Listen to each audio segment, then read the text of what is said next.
여러분, 새해 첫 주일인데 예수 믿기 어떻습니까? 참 예수 믿는 거 만만하지 않죠, 그죠? 꾸준히 도전이 우리들의 삶에 있습니다. 우리가 믿음으로 사는 일을 격려하는 일보다 우리가 믿음으로 사는 일에 용기를 잃을 도전과 이런 아픔들이 바깥으로부터 꾸준히 우리에게 반복해서 주어집니다. 우리가 보는 이 다니엘과 세 친구들의 이야기도 마찬가지죠. 1장을 열자마자 큰 어려움들이 있었고 2장에도 똑같은 어려움이 있는데 3장을 열었는데 또 다른 도전을 이들은 직면합니다.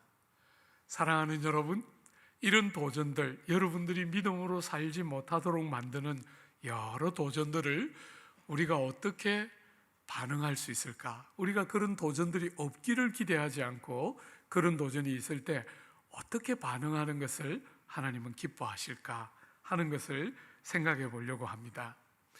여러분, 오늘 본문에 우리가 시간 관계상 다 읽지는 못했지만 느부갓네살이 3장이 열리자 큰 신상을 만들었습니다. 여러분, 높이가 60규빗입니다. 이 규빗이라는 것은 여러분 손가락 끝에서부터 팔꿈치까지를 가리키는 단어예요. 옛날엔 자가 없을 때니까, 그죠? 이렇게 여러분의 몸을 가지고 이렇게 한 규빗, 두 규빗 이렇게 재었는데 60규빗이니까 사람에 따라서 약간씩 다르지만 흔히 45cm에서 50cm 정도 봐요.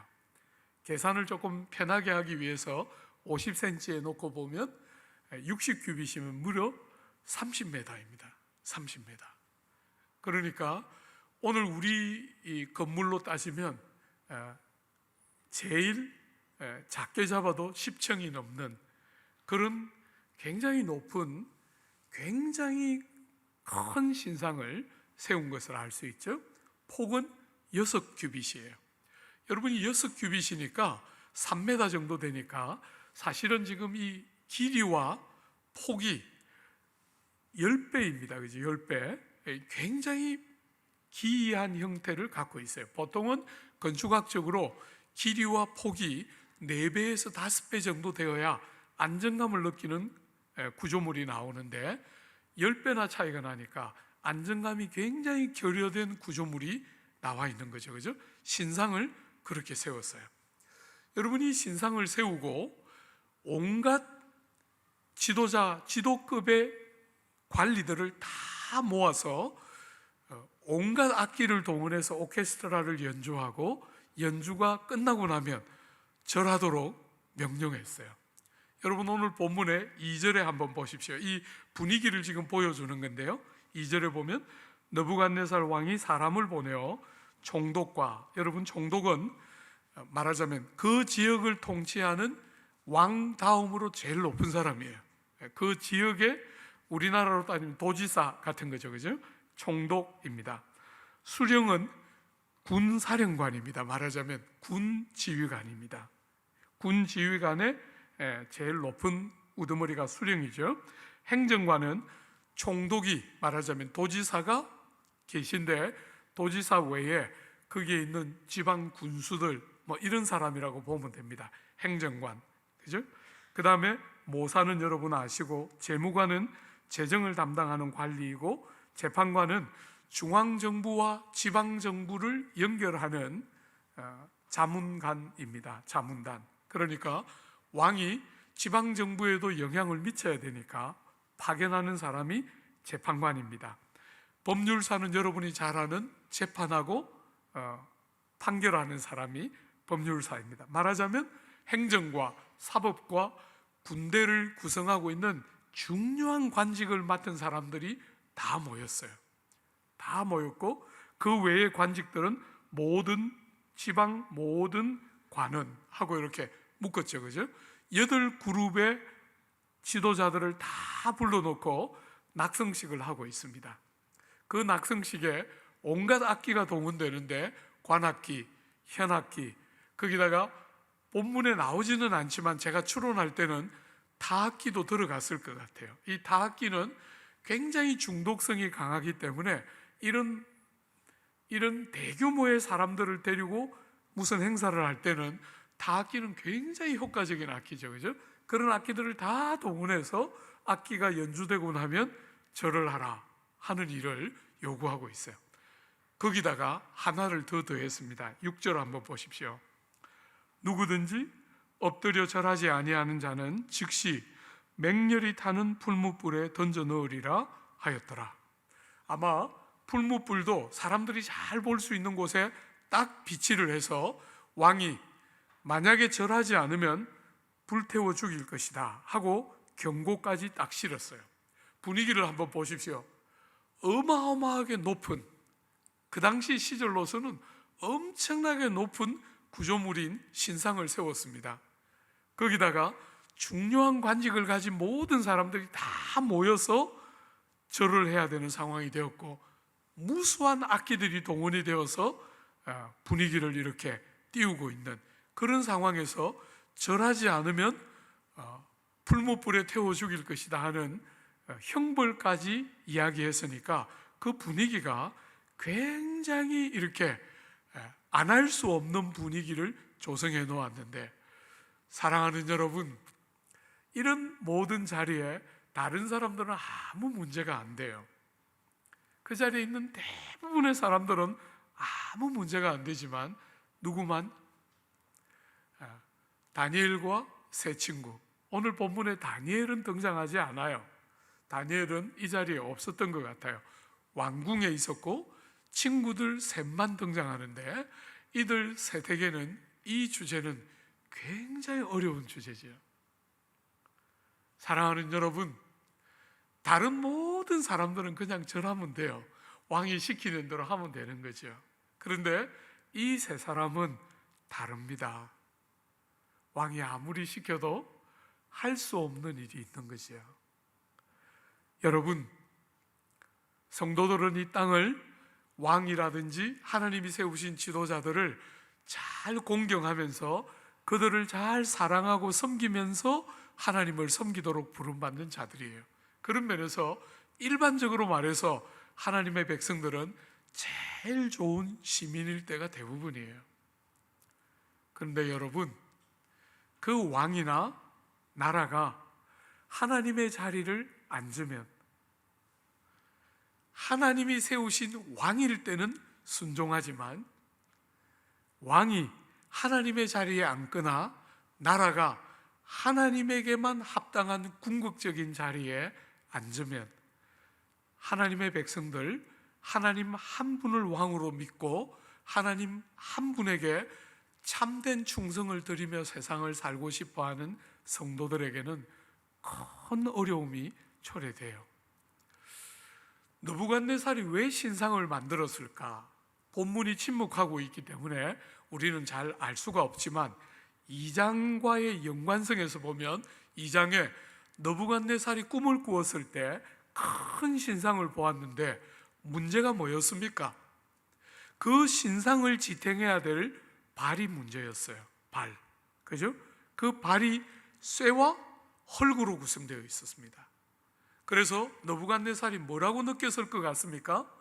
결국은 연합되지 않으면, 하나 되도록 만들어내지 않으면 돌이 와서 발에 부딪혔는데 산산조각 나서 겨처럼 바람에 불려 날아가는 것을 보면서 나라를 어떤 형태로든지 하나 되도록 만들어야 되겠다라고 생각하면서 신상을 세우고 애국심을 부추기면서 종교, 신상에다가 절을 하는 종교적인 의미를 부여하고 국가적인 자부심을 고취시키면서 나라를 하나로 만들려고 하는 도모를 하면서 신상을 세웠지 않았을까?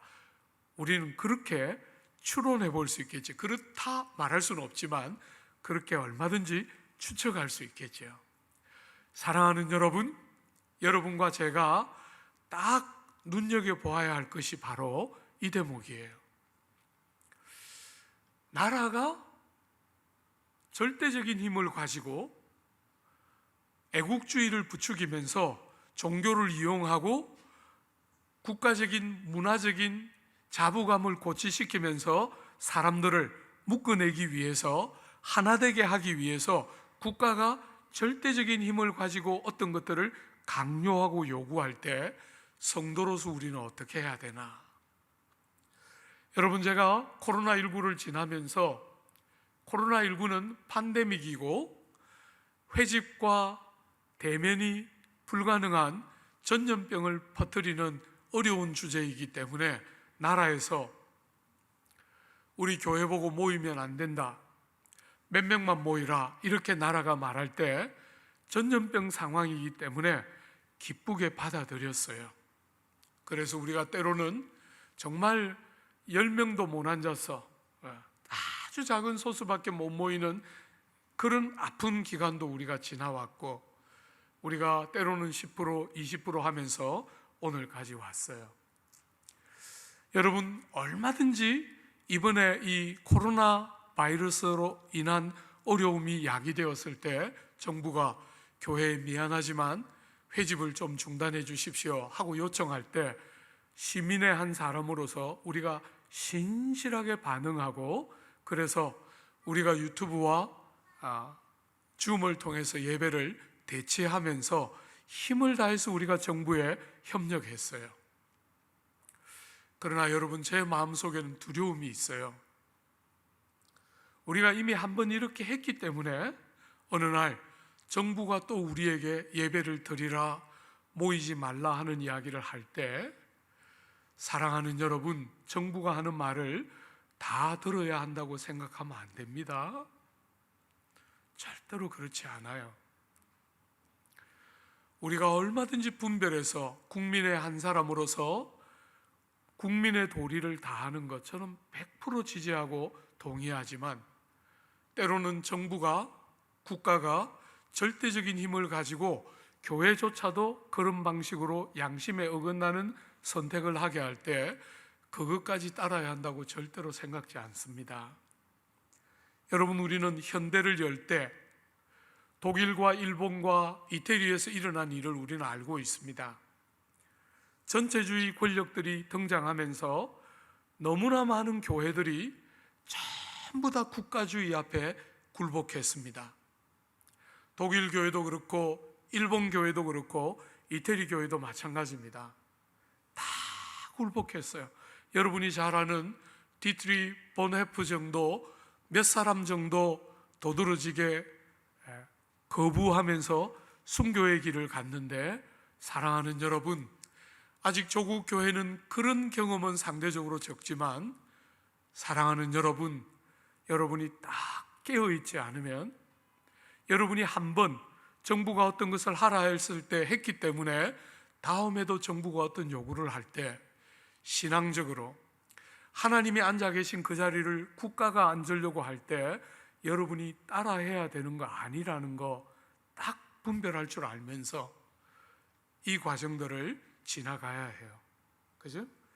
지금 제국의 황제가 이런 방식으로 나라를 묶어내고 싶어 하면서 애국심을 고취시키고 신상에 절하게 만들고 사람들에게 자부감과 문화적인 자부심들을 고취시키면서 나라를 하나로 만들어내고 싶어 할 때 아무도 문제가 안 되지만, 심지어 유대인들 중에도 이방 땅에 왔으니까, 포로로 잡혀왔으니까 나는 이방 땅에서 시키는 대로 할 거다, 이렇게 생각하는 사람들에게는 아무 어려움도 없지만, 이방 땅에 포로로 잡혀왔지만 하나님의 백성으로서 하나님을 섬기는 믿음의 삶을 살 것이다 라고 결심한 성도들에게는 이게 큰 어려움이고 큰 시험거리임을 여러분들은 잊어서는 안 돼요. 남들이 한다고 우리가 따라할 수 없는 영역이 있습니다. 나라가 원한다고 시민으로서 할 수 없는 영역을 우리는 갖고 있다는 것을 잊어서는 안 돼요. 우리의 신앙과 우리의 충성의 대상이 나라가 아닙니다. 하나님이 주신 나라라는 개념에서 우리는 이 나라를 사랑하고 최선을 다해서 국민의 한 사람으로서의 의무와 책임을 다하지만, 나라가 하나님의 자리를 대신하는 것은 용납할 수 없는 일이에요. 우리는 그때 그런 순간에도 나라에 복종해야 한다고 믿는 사람들이 아니에요. 부탁합니다. 여러분이 날선 검처럼 하나님의 진리에 딱 서서 바른 것을 분별할 줄 아는 힘을 못 가지면, 이번에는 코로나 때문에 이렇게 우리가 이렇게 지나가지만 또 다른 도전들을 교회가 받게 될 거라는 걸 잊어서는 안 돼요. 변별력을 가지고 대가를 지불해야 될 때 어떻게 대가를 지불하며 반응할 것인가 고민해야 합니다. 사랑하는 여러분, 이럴 때 늘 같이 오는 것이 있습니다. 정부가 절대 권력이 강한 힘을 가지고 교회와 성도의 양심을 어긋나는 선택을 하도록 요구할 때 반드시 같이 오는 게 있는데, 그게 한번 보십시오. 참소입니다. 8절에 보면 그때에 어떤 갈대아 사람들이 나와 유다 사람들을 참소하니라. 여러분, 여기 갈대아 사람들이라고 소개되는 사람들은 우리가 2장에서 보았던 다니엘과 세 친구를 통하여 생명을 건진 사람들일 거라고 추론할 수 있습니다. 주 안에 사랑하는 여러분, 참소하는 자가 누구입니까? 사랑으로 섬김을 받은 사람들이 참소합니다. 잘 기억하십시오. 우리가 맞닥뜨려서 대가를 지불해야 되는 순간이 우리의 삶에 찾아올 때, 여러분이 사랑하고 섬겼던 사람이 여러분들을 참소할 때 억울한 일처럼 여기면 안 돼요. 예수님이 갔던 길이고 오늘 본문에 다니엘과 세 친구들이 가고 있는 길이에요. 그죠? 어떻게 참소합니까? 한번 보십시오. 여러분, 9절에 만수무강하십시오 하면서 왕에게 아첨합니다. 10절에 왕이 내린 명령을 상기시킵니다. 신상에 절하라 했다는 것을 상기시키지요. 11절에 절하지 않으면 풀무불 가운데 던짐을 받으리라 하는 형벌을 상기시킵니다. 그리고 12절에 참소합니다. 한번 보십시오. 이렇게 말하죠. 이제 몇 유다 사람 사드락과 메삭과 아벳느고는 왕이 세워 바벨론 지방을 다스리게 하신 자이거늘. 사랑하는 여러분, 유다 사람이 왜 들어갔을까요? 지금 왕을 향해서 혹은 이 모든 일을 향해서 하고 있는 이들 세 사람의 죄가 얼마나 큰지를 보여주는 표현 중에 하나가 유다 사람입니다. 여러분, 포로로 잡혀왔는데 종으로 안 부리고 이 고위관직에 이렇게 특혜를 입혔는데 배은망덕도 유분수지, 이 말 하는 거잖아요. 그죠? 유다 사람 중에 이렇게 배은망덕한 사람이 어디 있습니까? 여러분, 참소는 언제나 참소하는 자의 특징은 극단적인 나쁜 것을 이야기해요. 극단적인 나쁜 것. 여러분들과 저에게 있는 이런저런 장점을 이야기 안 합니다. 나쁜 것. 어쩌면 이럴 수 있습니까? 천인이 공노하고 만인이 분노할 수 있는 그런 제목을 덜추어내서 참소하고 있습니다. 또 한번 보십시오. 여러분, 왕이여, 이 사람들이 왕을 높이지 아니하며 왕의 신들을 섬기지 아니하며 왕이 세우신 금신상에게 절하지 아니하나이다. 이 참소 한번 잘 보십시오. 교묘합니다. 둘은 맞고 하나는 틀렸어요. 신상에게 절하지 않은 것은 맞죠? 왕의 신을 섬기지 않은 것도 맞습니다. 그건 할 수 없는 일이에요. 그건 맞는 말이에요. 그러나 왕을 높이지 않는 건 틀린 말이에요. 왕을 죽게 하듯이 섬기고 존중하는 것이 성도들의 마땅한 도리예요. 우리는 하나님을 섬길 때 하나님이 세우신 지도자들을 존중하고 정말 귀하게 여기는 그런 사람들이에요. 하나님이 세운 지도자를 섬김으로 하나님을 섬기는 것이 모든 성도들의 섬김의 자세예요. 그런데 왕을 대적하거나 거스릴 이유는 아무것도 없어요. 그죠? 왕의 신을 섬기지 못하고 신상에게 절하지 못하는 것은 틀림없지만 왕을 무시하거나 아무렇게나 대하는 건 절대로 아니에요. 근데 그런 것을 다 끄집어내서 참소하고 있어요. 여러분이 참소를 듣자 느부갓네살이 어떻게 반응하죠? 한번 보십시오. 13절에 느부갓네살 왕이 노하고 분하여, 당연히 이렇게 절대 권력을 가지고 있는 사람이 순종하지 않는 사람을 누가 좋아하겠어요? 그죠? 분하고 노여워하면서도 느부갓네살은 얼마나 훌륭한 임금인지 몰라요. 우리가 역사에서 등장하는 가장 출중한 임금 중에 한 사람이 느부갓네살이에요. 그래서 그렇게 노하고 분하는데도 이 셋을 바로 형벌을 가하지 않고 뭐합니까? 한 번 더 기회를 줍니다. 여러분 14절 한번 보십시오. 느부갓네살이 그들에게 물어 이르되 사드락 메삭 아벳느고야, 너희가 내 신을 섬기지 아니하며 내가 세운 금 신상에게 절하지 아니한다 하니 사실이냐? 이제라도 너희가 준비하였다가 악기 다 빼고요, 너희가 만일 절하면 좋거니와 너희가 만일 절하지 아니하면 즉시 너희를 맹렬히 타는 풀무불 가운데 던져 넣을 것이니 능히 너희를 내 손에서 건져낼 신이 누구이겠느냐? 여러분, 세상이 여러분과 제가 믿음으로 살지 않기를 요구하는 다양한 방법을 한번 보십시오. 첫 번째로 왕의 절대 권력으로 명령이 있습니다. 절하지 않는 자는 풀무불에 던져 죽일 것이다. 온갖 불이익과 생명까지도 빼앗기는 어려움을 당할 거다 하는 절대 권력을 가지고 협박과 공갈이 있습니다. 그죠? 두 번째로 참소가 있습니다. 가까운 사람들, 곁에 있는 사람들, 사랑을 베풀고 은혜를 베풀었던 사람들로부터의 참소가 있습니다. 여러분, 세 번째로, 어쩌면 이 세 번째는 이 두 가지 못지않게 큰 어려움이었을지 모르겠어요. 왕이 한 번 더 기회를 줍니다.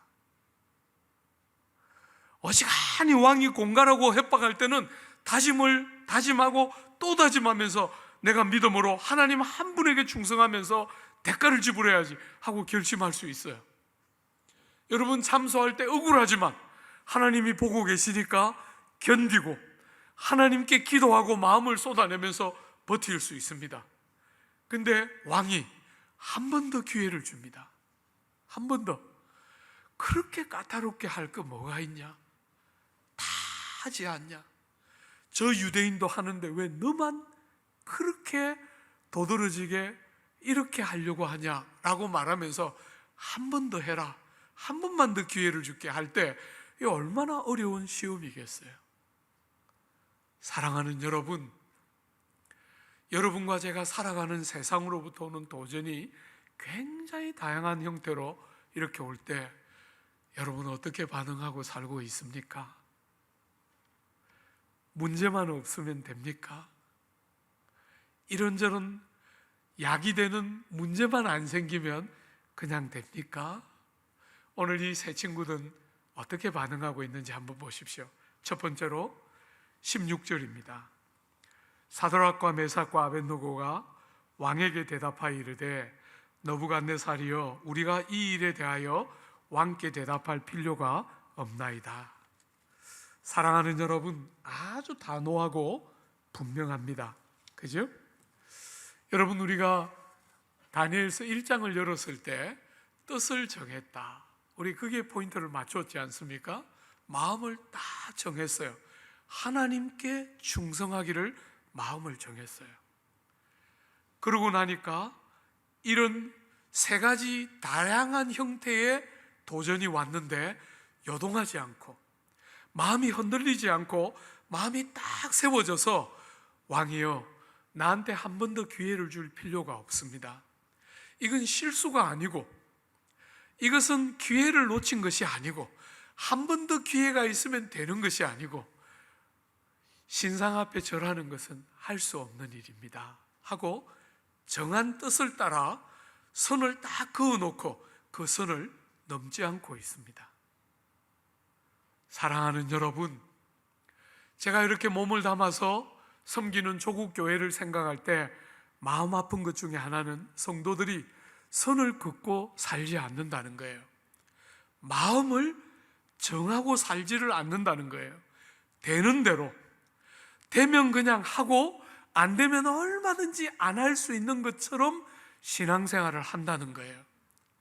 하나님 앞에 나는 살아계신 하나님을 믿고 나는 하나님을 섬기는 하나님께 충성하는 자이기 때문에 나는 할 수 없는 일이 있다는 사실을 이 죄악이 관영한 세상을 살아가면서 성도라는 정체성을 가지고 절대로 세상이 다 동의하고 있어도 성도인 나는 할 수 없는 선택이 있다는 사실을 선을 긋고 뜻을 정하며 사는지 한번 돌아보십시오. 한 해를 보내고 한 해를 맞으면서 여러분의 기대와 소원이 무엇입니까? 어제 뉴스를 보니까 그 1월 1일 뉴스에 대부분의 사람들이 나와서 해돋이를 보면서 소원을 빌었는데 내가 건강하고 내 자식들 잘 되고 가정에 큰 어려움 없는 그 이야기 대부분의 사람들이 하는 거 보고 마음이 참 답답했어요. 우리는 언제 그 수준을 좀 넘을 수 있을까? 여러분들은 어떻습니까? 여러분들도 그분들하고 똑같은 수준으로 한 해를 보내고 새해를 맞고 있습니까? 아니면 여러분들이 선을 그어서 마음의 뜻을 딱 정하고 나는 성도로서 세상이 어떤 선택을 하더라도 나한테 어떤 형태로 도전, 협박이든지 유혹이든지 아니면 참소든지 어떤 형태의 세상으로부터의 도전이 올지라도 내가 선택할 수 없는 일이 있고 내가 넘지 못할 선이 있고 내가 딱 뜻을 정해서 절대로 넘어지면 안 되는 삶의 기준이 있는 백성이다 하는 것을 타협함이 없이 딱 붙들고 한 해를 시작하고 있습니까? 한 해를 시작하면서 많은 결심들을 하지만 그런 일에는 거의 관심도 없이 한 해를 혹시나 맞고 있지는 않습니까? 이렇게 많은 도전들이 우리의 삶에 주어지고 있는 이 새해 첫 번째 주일에 우리도 선을 긋고 뜻을 정하고 하나님 한 분을 충성스럽게 섬기리라 딱 다짐하면서 우리가 한 해를 열어야 되겠습니다. 여러분, 이렇게 할 수 있는 이유가 뭡니까? 이들의 믿음이지요. 그렇게 할 수 있는 이유는 믿음입니다. 오늘 본문은 이들의 믿음의 두 가지 중요한 속성, 여러분과 저에게도 있어야 하는, 우리가 믿음으로 산다 할 때 반드시 있어야 하는 두 가지 중요한 요소가 뭔지를 보여주고 있습니다. 첫 번째, 17절 한번 보십시오. 왕이여, 우리가 섬기는 하나님이 계시다면 우리를 맹렬히 타는 풀무불 가운데에서 능히 건져내시겠고 왕의 손에서도 건져내시리이다. 여러분이 17절을 15절 뒷부분하고 한번 비교해서 한번 보십시오. 맹렬히 타는 풀무불 가운데에 던져 넣을 것이니 능히 너희를 내 손에서 건져낼 신이 누구겠느냐, 이렇게 질문했는데 오늘 이 새 청년의 답은 뭡니까? 하나님이 계시고 그 하나님이 살아계심으로 풀무불에서부터 그리고 왕의 손에서부터 나를 건져내실 줄 믿습니다. 여러분, 하나님의 능력에 대한 신뢰가 있기 때문에 두려움 없이, 이 세상의 공갈과 협박 앞에 두려움 없이 한 번 더 기회를 주면서 너그럽게 은총을 베푸는 것 같은 유혹들 앞에 굴복하지 않을 수 있는 이유가 뭡니까? 하나님의 능력에 대한 신뢰가 있는 거예요. 하나님이 불무불로부터 혹은 왕의 손으로부터 건져내실 바로 그 능력이 하나님께 있는 줄 믿는 것이에요. 여러분, 제가 성도들을 섬길 때 자주 성도들에게서 이런 느낌이 들어요. 목사님, 저는 하나님께서 예배를 드릴 때 나를 찾아오셔서 내 영혼을 살려주시고 내 영혼에 좋은 생각을 주시고 정말 지치고 상한 내 마음을 새롭게 하시는 하나님을 믿어요. 저는 정말 성도들이 그런 거 다 동의하는 거 느껴요. 그렇지만 많은 순간에 그 하나님이 여러분의 자녀들의 미래와 그 하나님이 여러분의 일터에서 그렇게 치열하게 적자생존과 양육강식의 질서가 돌아간다고 생각하는 그 삶의 현장에서 하나님의 권능이 여전히 역사해서 세상 사람들은 세상 방법으로 왕에게 아첨하고 윗사람에게 아첨하고 잘 보여야 결국은 잘 되는 것이라고 생각하는 이 세상 가운데 마음을 정하고 뜻을 정해서 하나님 한 분에게 딱 충성하고, 나는 성도로서 절대로 넘을 수 없는 선을 교회 안에서만이 아니라 신앙적인 영역과 관계에서만이 아니라 여러분의 내면 세계와 관계에서만이 아니라 여러분의 실제적이고 구체적으로 손을 움직여서 누군가를 섬기고 일을 하고 일터에서 뭔가를 하고 있는 그 현장에도 하나님이 그런 능력의 하나님이심을 인정하는지 모르겠어요. 우린 너무 쉽게 두 가지를 쪼개놓고 원하는 선택들을 하며 신앙생활 하고 있지 않습니까? 이것은 국가적인 문화행사에 불과하니까 고개 숙여도 관계없다. 지금 세상은 모든 사람들이 다 그렇게 말하고 있는데 이들은 끝까지 고개를 숙일 수가 없습니다. 내가 정말 섬기는 하나님이 살아계시고 그 하나님의 능력을 신뢰하고 있기 때문에 세상이 뭐라고 말해도 고개를 숙일 수가 없습니다. 주 안에 사랑하는 여러분, 여러분들의 신앙 안에 하나님의 능력과 하나님의 구원하시는 권능에 대한 의지가 삶의 구체적인 현장에서 있습니까? 너무나 분명하게 불 본 듯이 분명하게 불이익이 눈에 보이는 것 같은데 이 길로 가면 안 되는 길 같아 보이는 그 현장에서도 하나님이 능력의 하나님이시고 건져내실 하나님이신 줄 신뢰하는 믿음 때문에 그 선을 긋고 절대로 선을 넘어서려고 하지 않고 마음을 정하고 뜻을 세운 다음에 그것을 꺾으려고 하지 않는 그런 쓸데없는 일에 고집스러운 것이 아니라 정말 진리를 깨달은 백성들에게 있는 삶을 통치해가는 진리의 원칙들이 살아 있습니까? 우리가 한 해를 시작하면서 그런 신앙 고백들이 우리에게 선명하게 회복되고 묻어놔야 되겠습니다. 사랑하는 여러분, 이 신앙 고백은 너무 훌륭하고 아름답지만 18절이 없으면 그 신앙 고백은 완전한 것이 아니에요. 17절과 18절은 반드시 같이 있을 때만 기독교가 말하는 제대로 된 믿음의 정의에 합당한 것이에요. 여러분, 18절은 뭐라고 이야기합니까? 그러나, 한글 성경은 생략하고 있지만 원문에는 있어요. 그러나 그렇게 하지 아니하실지라도 왕의 손에서 건지고 풀무불에서 건지지 아니하실지라도 왕이여 우리가 왕의 신들을 섬기지 아니하고 왕이 세우신 금 신상에게 절하지도 아니할 줄을 아옵소서. 여러분, 이 요소가 왜 중요합니까? 왜 중요합니까? 그렇게 아니하실지라도 내가 신상에게 절하지 않는 것은 하나님이 틀림없이 나를 구원해 줄 줄 믿기 때문이기도 하지만 동시에 그게 전부가 아니라 혹 하나님이 나를 건져내시지 않아서 내가 죽는다 하더라도 내가 신상 앞에 절할 일은 없습니다. 무슨 말입니까? 결과 때문에 하나님을 향한 충성을 포기하는 일은 없을 것입니다. 여러분, 이 지점은 여러분의 신앙을 샤머니즘과 기독교 신앙을 나누는 결정적인 지점 중에 하나예요. 제가 볼 때 조국 교회 성도들의 약함은 어디로부터 오는가 할 때 자기 중심성을 넘어서지 못하는 신앙생활. 그래서 대부분의 사람들이 내가 원하는 결과가 오지 않으면 아무런 기쁨이 없는데 왜 내가 그 길을 가야 하나, 이렇게 예수를 믿는 거예요. 그래서 충성을 하려고 하나님께 얼마든지 충성하려고 다짐하지만 결과가 좋은 것을 전제해서 충성하려고 해요.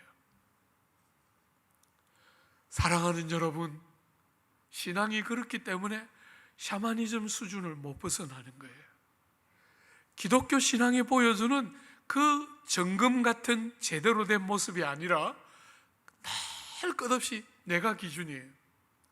하나님이 정말 살아계시고 그 하나님이 정말 나의 주인이셔서 어떤 처분, 어떤 결과라도 하나님 앞에 내가 순종하는 것이 마땅하다고 생각하는 게 아니라 나에게 결과가 좋아야 순종도 좋고 충성도 좋다 이렇게 생각하니까 실제로 하나님을 믿는 것 같지만 누구를 믿고 있는 거예요? 자기를 믿고 있는 거예요. 조국 교회를 바라볼 때 늘 아픈 핵심이에요. 왜 이렇게 이것이 안 바뀔까? 왜 이렇게 우리는 이 자기중심성이 바뀌지가 않을까? 그러니까 10년이 지나고 20년이 지나고 30년이 지나도 안 바뀌는 거예요. 자기가 제일 중요한 것이 안 바뀌는 것이죠. 하나님이 계신데 우리가 정말 섬기고 우리 인생의 정말 참 주인이신 그분이 계신 것을 깨닫고 그 하나님을 믿는 것이 기독교 신앙의 핵심인데, 그 하나님을 믿는 게 아니라 교회도 얼마든지 갈 수 있어요. 얼마든지 갈 수 있습니다. 얼마든지 교회가 원하는 일을 일정한 정도로 할 수 있습니다. 충성스럽게 할 수 있습니다. 내가 잘 되는 한, 내가 원하는 것들이 들어지는 한 얼마든지 할 수 있습니다. 오늘 이들이 하고 있는 말은 뭡니까? 그러나 그렇게 하지 아니하실지라도, 하나님이 혹시나 나를 건지지 않으시고 풀무불에서 죽게 내버려 두시거나 하나님께서 왕의 손에서 건지지 않으시고 왕의 손에 의해서 내가 죽임을 당하게 될지라도 그것이 곧 하나님이 안 계시거나 하나님이 나를 무관심한 표시라고 절대로 보지 않는 것이지요. 하나님이 만왕의 왕이고 주인으로서 하나님이 건지지 않기를 선택하셨다면 그것도 충분히 기쁨의 제목이 되는 것이죠. 그분이 결정한 결정은, 나의 주인이신 그분이 선택한 결정은 어떤 결정이든지 간에 나에게 가장 좋은 것보다 더 좋은 것이지요. 사랑하는 여러분, 어머니 아버지가 이혼하셨을 때 그때 제가 대학교 4학년이었는데 많이 울었어요. 어떻게 이렇게 하실 수 있습니까? 4년을 하루도 빠지지 않고 기도했는데 어떻게 이렇게 할 수 있습니까? 제가 많이 울었어요. 그때 주님이 저보고 이렇게 말씀하셨어요. 네가 기도했으니까 내가 들어줘야 되나? 이렇게 물으셨어요. 그때 제 마음에 깨달음이 왔어요. 그분이 주인이고 내가 종이지. 딱 깨달음이 왔을 때 정말 부모의 이용 같은 충격적인 고통이었지만, 사랑하는 여러분, 충분하다. 나에게 분에 넘치고 감격적이다. 이런 현실이 도무지 아프지 않다는 게 아니라 그 아픈 현실에도 불구하고 하나님이 딱 주인으로 인정이 되는 순간 그 사건을 보는 눈이 달라지기 시작했어요. 주 안에 사랑하는 여러분, 그분이 여러분의 주인 맞습니까? 여러분이 해석되지 못하고 여러분이 동의할 수 없기 때문에 그 결과는 없어야 되는 것입니까? 우리가 해석되지 못하고 우리가 동의할 수 없는 아픈 순간이지만 그분이 하셨다면, 그분이 우리에게 그 결과를 주신다면, 오늘 이 친구들의 고백처럼 그렇게 아니하셔도, 그렇게 하지 아니하셔도 하나님이 그렇게 선택하셨다면 그것은 내 삶에 넘치고도 풍성하게 충분한 것이 되는 그런 주인 틀림없습니까?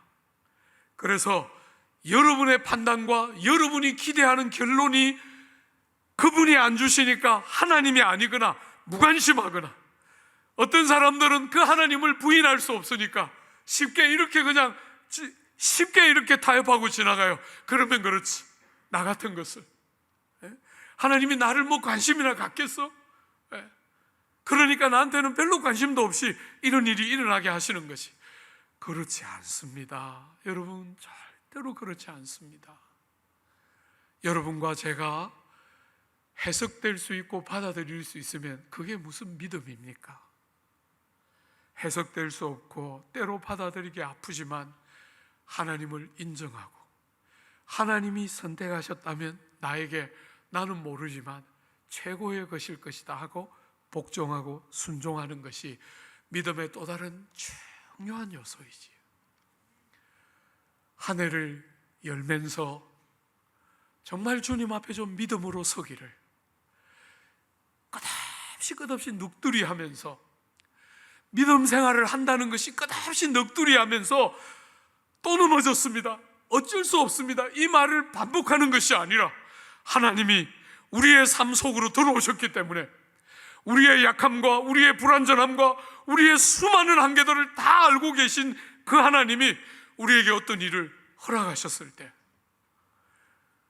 우리의 그 모든 연약함과 모자람에도 불구하고 보시고 아시는 하나님이 나에게 허락하신 것이 얼마나 완전한지를 인정하고 순종하는, 그래서 하나님이 도우실 것에 대한 견고한 신뢰와 동시에 그런 일이 일어나지 않아도 여전히 하나님이 변함없이 선택한 것이면 나에게 가장 좋은 것인지를 인정하는 이 믿음의 두 가지 요소가 생생하게 살아있는, 절대로 여러분을 스스로 위로하기 위해서 그냥 안 주셔도 되는데 그냥 그리 안 하셔도 됩니다, 이 말을 자꾸 습관적으로 쪽문을 여는 방식으로 절대로 하지 않고 다 하나님 앞에 서서 주실 줄 틀림없이 믿고 주님은 구하고 의지하고, 우리가 그렇게 신뢰하며 살아갔는데 하나님이 다른 응답을 주셨을 때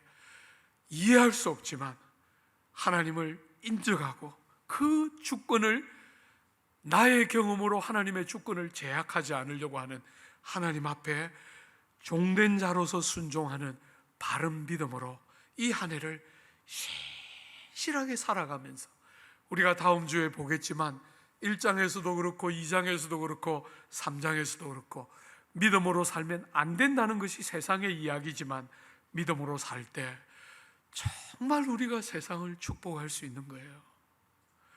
믿음으로 살아야 여러분과 제가 세상을 바르게 섬기고 축복하는 줄 알고 절대로 넘어서지 않을 선을 그어놓고 뜻을 딱 정하고 믿음으로 신실하게 한 해를 살아내는 모든 교우들이 되시기를 바라고 축복합니다.